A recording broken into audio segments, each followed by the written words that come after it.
పొద్దున్న లేస్తే ముస్లిం సమాజం ముస్లింల అభివృద్ధి గురించి మాట్లాడే ఎంఐఎం ఎమ్మెల్యే అక్బరుద్దీన్ అతని కూతురి పెళ్లిని మాత్రం లండన్లో చేయడం పట్ల తీవ్రంగా వ్యతిరేకిస్తున్నారు. దీనిపై మాట్లాడడానికి బీజేపీ మీడియా ప్యానలిస్ట్ ప్రభాగౌడ్ ఉన్నారు. మనం చెప్పండి, ముస్లింలకు మేమే బ్రాండ్ అంబాసిడర్ అని చెప్పుకుంటున్న ఎంఐఎం పార్టీ వాళ్ళు అక్బరుద్దీన్ కూతురు పెళ్లిని మాత్రం లండన్లో చేశారు. దీన్ని మీరు ఏ విధంగా చూస్తారు? అసలు లోకల్లో చేయాల్సిన పెళ్లిని అక్కడ ఎందుకు చేశారని?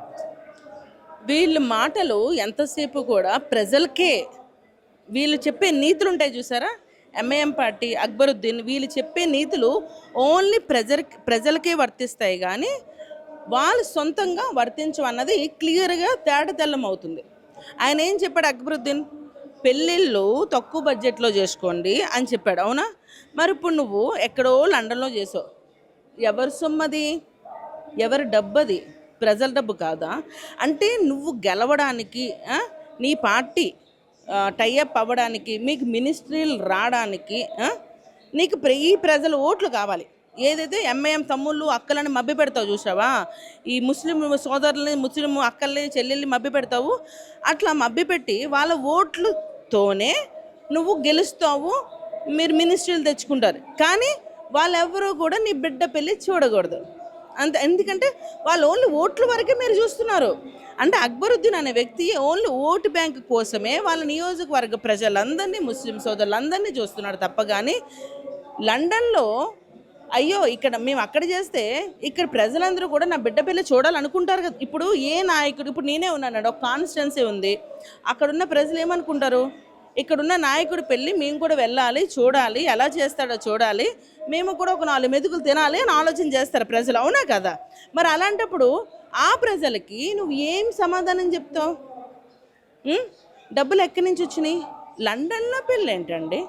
అంటే ఎంత ఫ్లైట్ టికెట్లకి ఎంత ఖర్చు అవుతాయి, అక్కడ రూమ్స్కి, అక్కడ హోటల్ రూమ్స్కి ఎంత ఖర్చు అవుతాయి, స్టేకి, ఇవన్నిటికి ఎంత ఖర్చు అవుతాయి, అసలు ఫుడ్కి ఎంత ఖర్చు అవుతుంది?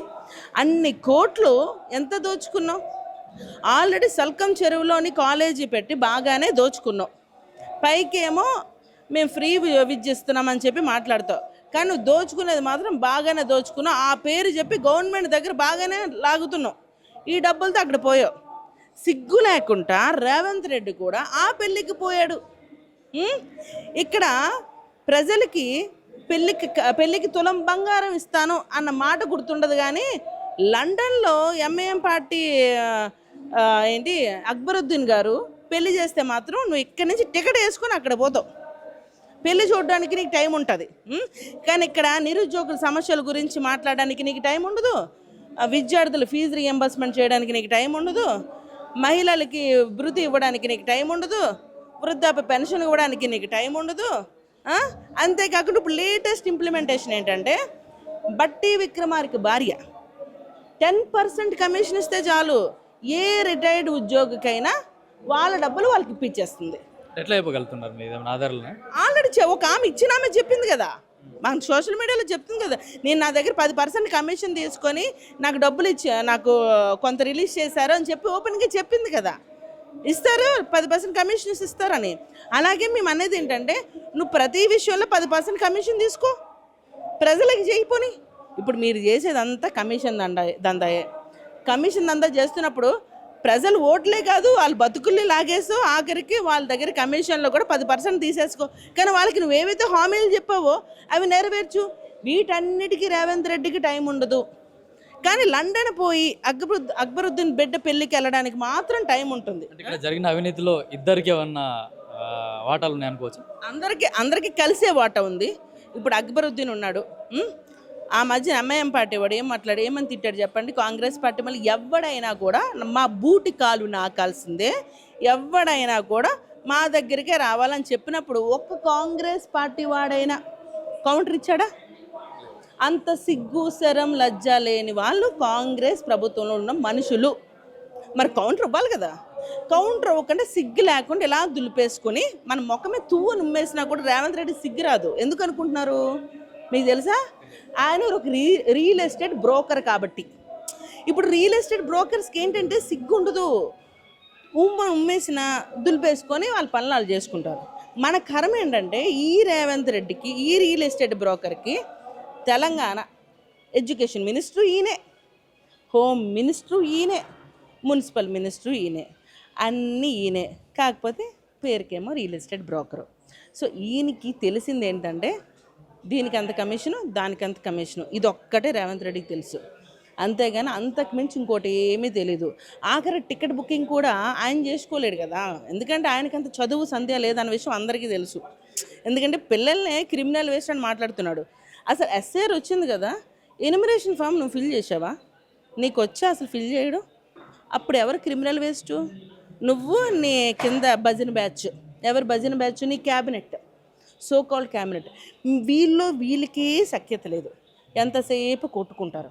కొండా సురేఖ కొట్టుకుంటుంది, వాళ్ళ కూతురు కొండా సుష్మిత కొట్టుకుంటుంది. అవునా? ప్రతి నియోజకవర్గంలో గొడవలే. రాజగోపాల్ రెడ్డి ఓపెన్గా నెక్స్ట్ టైం మేము గెలవమని చెప్తున్నాడు ఆయన. అంటే వీళ్ళ పరిపాలన ఎట్లా ఉందో కాస్త ఆలోచించండి.